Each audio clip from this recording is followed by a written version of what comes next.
Hello, hello. I'm back off.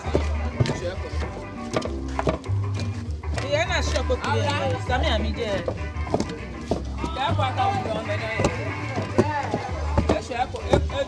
Maybe they take some place where you go get them very well.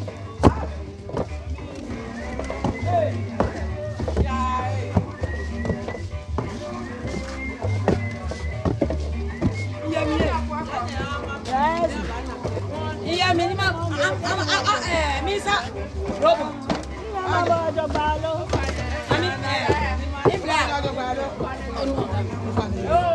Yeah, me fit away.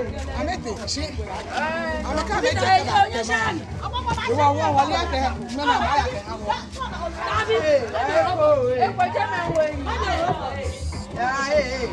Eba. Oh. Where me aba?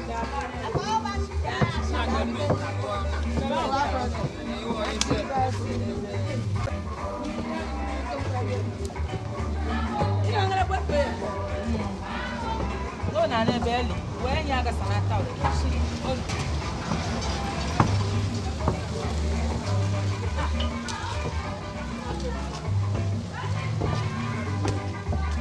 Hey, you can do what on the shop.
Oh,